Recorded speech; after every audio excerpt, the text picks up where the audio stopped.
March 12, 1944, near Cassino, Italy. Dawn broke pale and slow through low mountain fog. The light barely reached the depot yard, where mud swallowed boots, and the air carried the distant hum of artillery buried somewhere in the haze. Inside a corrugated tin shed, Corporal Frank Dwyer worked in silence, his breath visible in the cold. On the bench before him sat a stripped gear housing from a 3-ton GMC truck. The steel edges were worn smooth from overuse, teeth sheared under load. He turned the piece in his gloved hand, tracing the brake line with a mechanic's precision, already knowing it could not be repaired. Behind him, 40 trucks stood in neat rows, motionless, waiting. Their windshields were streaked with dried rain and oil, canvas covers stiff with frost. Fuel drums lined the walls like dormant artillery, each marked for units that hadn't received a delivery in days. The depot log said, awaiting shipment. But the convoy from Naples was 5 days late, and every hour of silence meant fewer shells reaching the line, fewer bandages to the hills. Orders were explicit, no improvisations, no scavenging from other units. Every part accounted for, every tool signed out, every movement logged. The war ran on paperwork as much as on gasoline. Dwyer had memorized the forms, replacement requisitions, delay notices, maintenance denials, all stamped, filed, and ignored. Yet the sound outside the depot walls was changing. Fewer trucks on the road, fewer engines starting at dawn. The system was slowing, the arteries of supply beginning to clot. He placed the stripped gear back on the bench, the metal cold through the glove. The fog pressed against the depot windows, erasing the hills, the road, the sky. For a moment, there was no front, just machinery and mud. He walked the yard once, counting the trucks by habit. Numbers steady, function collapsing. Each one was a body without a heart, built for motion, but forced into waiting. A mechanic could hear failure before it happened. In the rhythm of engines, in the weight of stillness. The air here was too quiet. Inside the office, the radio crackled with half messages from command. Delays, inspections, weather interference. He turned the dial until the static filled the room and left it that way. The noise felt closer to life than the silence that followed it. Back at the bench, the gear still waited. Dwyer cleaned it once more out of instinct, though there was nothing left to clean. His thumb left a faint line of grease across the steel, a human mark on a regulation object. Somewhere behind the fog, trucks that should have been moving lay stalled along the mountain road, their drivers stranded in the cold, engines dead. He looked again at the rows of idle machines, at the fuel drums that would never roll forward without this one part. He had a choice: wait for permission that might never come, or take what the system forbade. The rule was clear, so was the need. Dwyer stared at the broken gear in his palm, feeling its weight against his skin. The weight of movement denied. Would you have taken it? Frank Dwyer came from a steel town in Pennsylvania, a place where mornings began with the hum of furnaces and the sound of freight wheels biting into rails. Before the war, he maintained locomotives that hauled coal through the Alleghenies, machines that exhaled heat and ash like living things. Their movements had rhythm, their faults had pattern. He understood them. In that world, precision was loyalty. Tighten every bolt twice, count every piston stroke, measure by sound when the gauges lied. It was an order he trusted more than words. When the draft called, he carried that same method into the Army. Motor Transport Corps, 5th Depot Company. No speeches, no ambitions beyond the checklist. He worked alone in engine sheds and open fields, sleeves rolled, cigarette left to burn itself out. The others called him clockwork. It wasn't mockery, it was recognition. He fixed what stayed fixed. He didn't raise his voice or waste sentences. Orders went in. Results came out. The war changed the rhythm. Convoys replaced trains. Roads replaced rails. Noise without schedule. Movement without certainty. He found himself listening to trucks the way he once listened to locomotives. By tone, by tremor, by the small shift in vibration that warned of failure. But in Italy, the machines didn't breathe in harmony. They coughed through mud, over bridges half destroyed, beneath skies that never cleared. Grease froze in the cold mornings. Grit choked carburetors by noon. Every part worked harder than it was built for. At night, he kept a lantern low on his bench, polishing wrenches that already shone. The others slept or smoked outside, trading jokes about home. Dwyer stayed with the tools, cloth moving slow across steel, restoring a kind of quiet order. To anyone passing, it looked like routine. But for him, it was survival, proof that some things could still respond to care. The sound of metal against rag was the only rhythm left that obeyed him. He believed quietly that the war would be won by maintenance, not medals. by fuel that arrived on time, by trucks that didn't stall halfway to the front, by bolts that held under stress. He saw victory not in speeches, but in the hum of engines that refused to stop. Men fought, but machines endured. And endurance, he thought, was what war really measured. By March of 1944, even that belief began to strain. The backlog at Casino had turned his precision into frustration. He still counted rotations under his breath, but the numbers no longer reached their expected end. Orders arrived late. Shipments vanished. Each delay turned the depot quieter, heavier, his logbooks filled with notes he didn't trust anymore. The system, that had once moved like a machine, now stuttered like a broken valve. One evening, he sat alone by the workbench. The lantern flame flickered against the polished wrench in his hand. The reflection shook slightly. Not from wind, but from something in him starting to bend. The patience that once felt like strength now felt like weight. Around him, the convoy engines slept in rows, cold and inert. He could almost hear their stillness pressing back at him. He didn't speak. He never did. But that night, as the fog crept in and the tools gleamed faintly under the low light, Frank Dwyer began to understand that order alone could not hold a system built on delay. That sometimes, to preserve function, precision had to give way to instinct. He was a man built for machines that obeyed rules. And now, the rules were breaking. Would you have waited? Or would you have turned the wrench? The 43rd Transport Column fed an entire division through one narrow mountain road. A single artery of steel and fuel stretched from the coastal depots up through the Leary Valley toward Casino. Every truck that moved along it carried more than drums or crates. It carried the pulse of the front. Without those convoys, artillery would go silent, kitchens would go cold, and the field hospitals would dim their lanterns one by one. Each vehicle had its assigned rhythm. Load, climb, unload, return, repeat. The pattern held steady as long as the machines did. But engines are mortal things. Each climb through the Apennines ate through gear teeth. Each descent cooked brake linings. Grease stiffened in the cold. Fuel thickened overnight. Drivers learned to listen more than talk.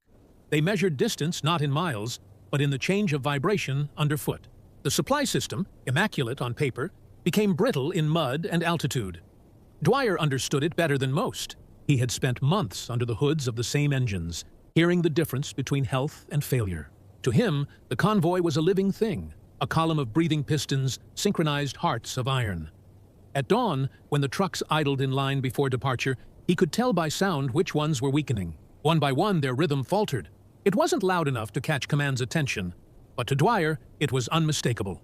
A system beginning to choke on its own demand. By mid-March, the mountain road had turned into a slow, mechanical siege. The convoys climbed under constant strain, gears grinding through switchbacks carved into stone. Each rotation meant friction, and friction meant wear. The engines were built for a balance that the terrain refused to offer. Depot officers filed precise timetables, their lines of ink drawing perfect order on imperfect ground. But paper could not capture fatigue. Not of men, not of machines. Every few days, one truck would fail mid-ascent. Transmission locked, axle cracked, radiator burst. When one stopped, the others halted behind it, engines idling on steep gradients where even idling drained strength. Dwyer called it mechanical contagion, one breakdown infecting the next through time lost and heat rising.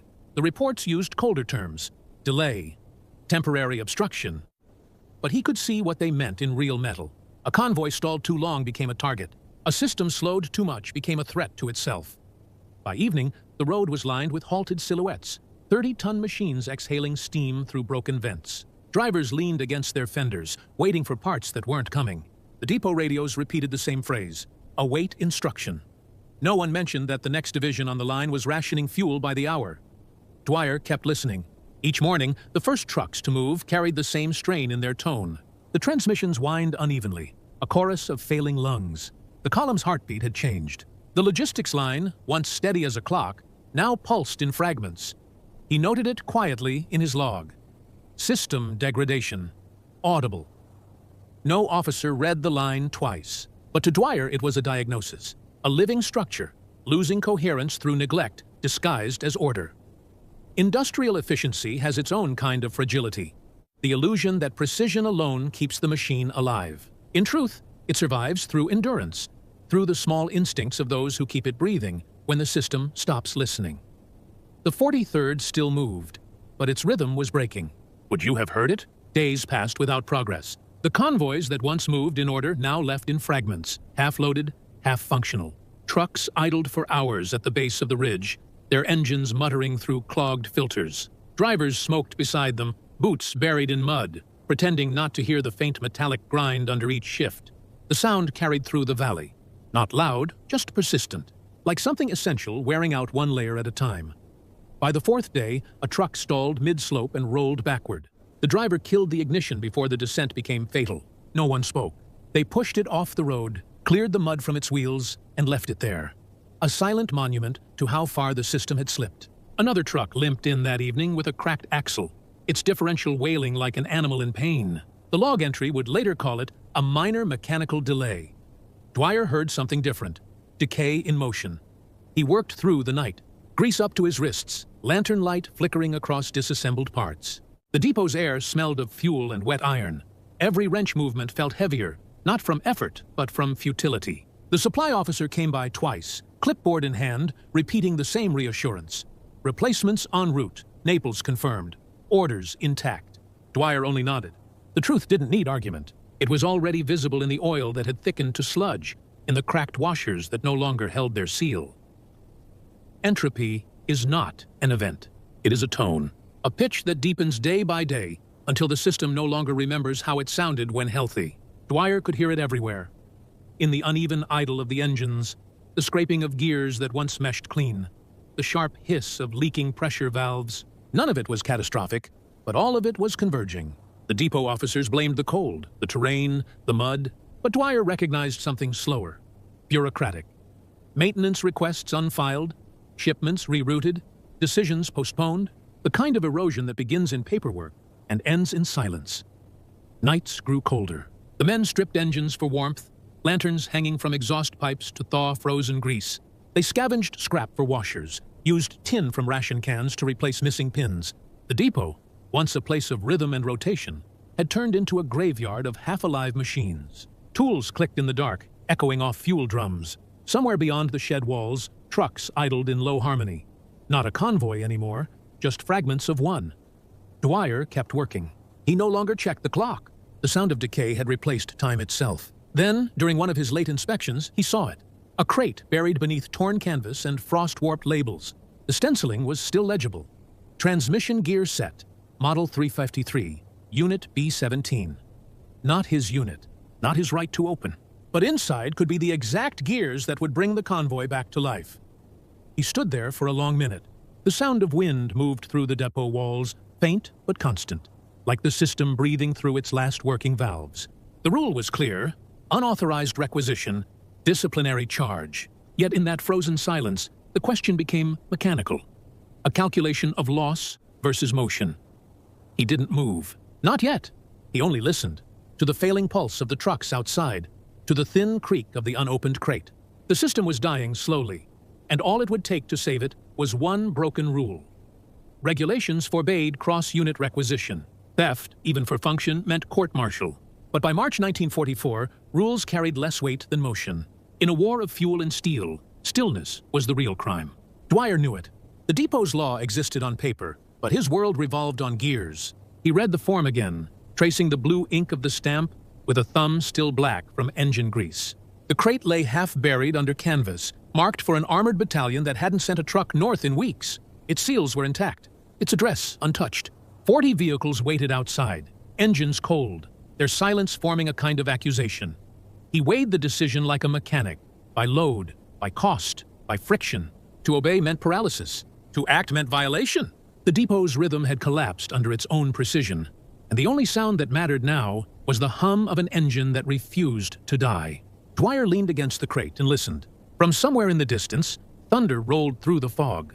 It wasn't weather. It was artillery, faint, rhythmic, steady. The front was still fighting, which meant the trucks had to move. He waited for the others to sleep. The lanterns dimmed one by one, their glow fading over tables of scattered tools and cooling metal. The depot floor creaked under his boots. In the far corner, the crate waited, silent, patient, as though aware of its own forbidden purpose. He hesitated once. The moral line was clear. The system had drawn it for him, but the system had also stopped feeding itself. He reached for the crowbar. The sound it made breaking the first nail was small, almost polite. He stopped, listening for footsteps. None came. The next nail groaned out of the wood. The crate gave way. Inside, rows of steel gears, perfectly machined, each one coated in preservative oil that gleamed under the lantern's trembling light. The sight was not triumph, it was obligation.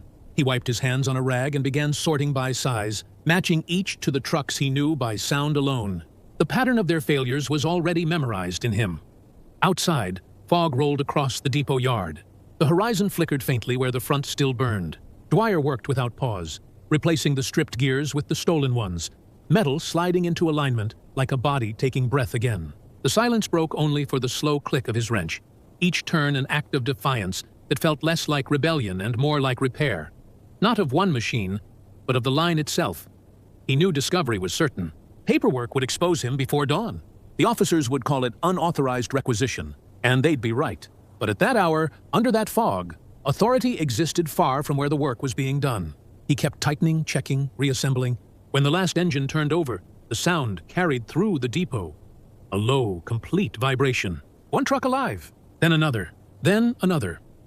Industrial systems depend on faith, that rules will hold and parts will arrive. But faith, in war, travels slower than fuel. Dwyer didn't pray. He acted. By first light, the convoy was already forming again, exhaust drifting through the fog like breath returning to a body. He wiped the grease from his hands, folded the broken seal into his pocket, and looked at the road ahead. Somewhere out there, men were waiting for supplies they'd never know came from one man's rule, broken in silence. The rule existed to protect order. He broke it to preserve movement. He worked under blackout cloth, hands steady, movements mechanical. The depot was silent except for the soft drag of metal on wood. Dwyer pried open the crate, each nail pulling free with a small, deliberate sound. Inside lay precision-cut gears, factory fresh, coated in thick grease that still held the faint chemical scent of Toledo steel. They were stamped clean. Serials, lot numbers, inspection marks, all perfect, all belonging to someone else. He didn't look for permission.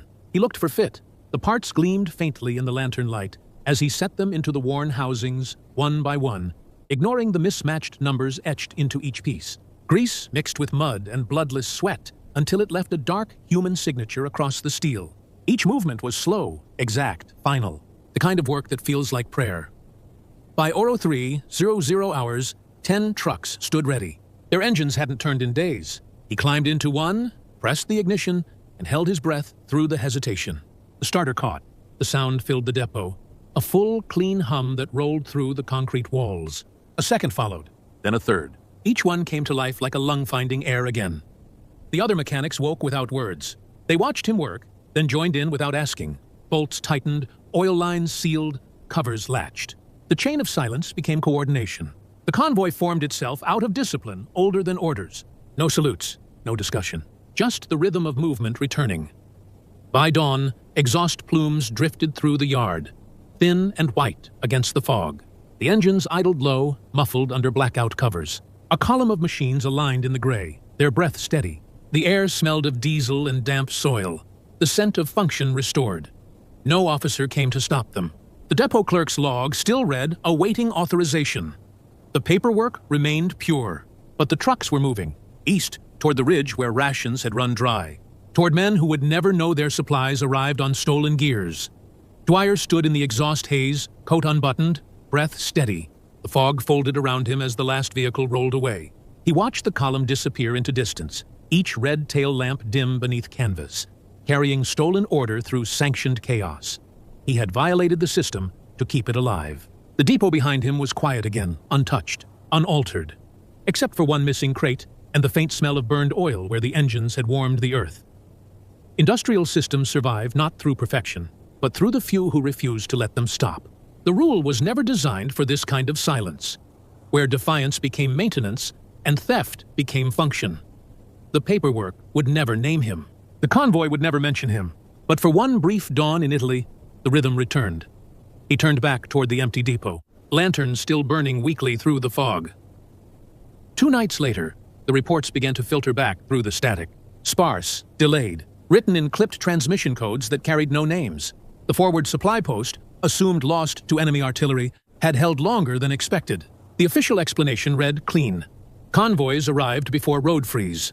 Fuel delivery successful. Position stabilized. Nothing more. Somewhere beyond the mountains, those trucks had made it through. 10 vehicles that weren't supposed to move. They had crossed the pass before the frost set in, delivering the last reserves of fuel that powered retreat convoys south. Each drum, each canister, each steel bolt carried forward under orders that technically didn't exist. The paper trail ended before the road began. The only evidence of their movement was a change in momentum, units that survived because engines didn't stop. The depot remained quiet.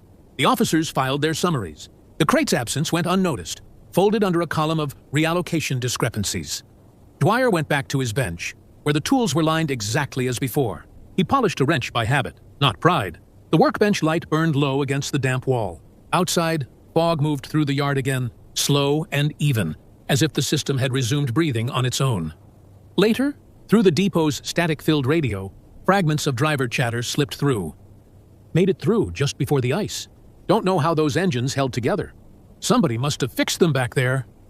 Each voice cracked with distance, fading in and out beneath the hum of interference. Dwyer listened without reacting. The names meant nothing. The sound itself was enough. The unmistakable rhythm of trucks climbing into the hills, their gears catching and holding under strain. That sound was proof. He didn't write it down. He didn't speak of it. The official records would preserve the illusion of order. Timely delivery under adverse conditions. The machine of documentation would move on, uncorrected, perfect in its incompleteness. But among the drivers, a quiet version of the story took hold. Someone at the rear had fixed the unfixable, a nameless mechanic who broke a rule to keep the system alive. Dwyer stayed at his post. Engines came in, engines went out. He kept them breathing, one by one. No promotion followed, no mention in dispatches. The reward was mechanical, the return of motion where silence had nearly taken hold. Industrial systems rarely remember their hands. They remember function. They remember continuity. The war machine doesn't thank its operators. It just keeps turning. By the end of March, the snow had melted from the valley roads. The convoy routes were cleared again, regulated, clean on paper.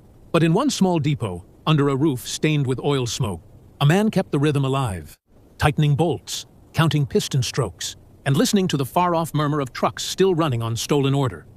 He looked up once, toward the faint sound of engines echoing off the distant hills. The noise was steady, precise, alive. It meant the line still held. Somewhere beyond hearing, men survived because steel kept turning. A week later, the inspectors arrived. Their convoy rolled into the depot before dawn. 3 jeeps, mud-streaked and official. The engines died, and with them, the yard fell into a hush too deliberate to be natural. Men straightened their jackets, wiped their hands, avoided eye contact.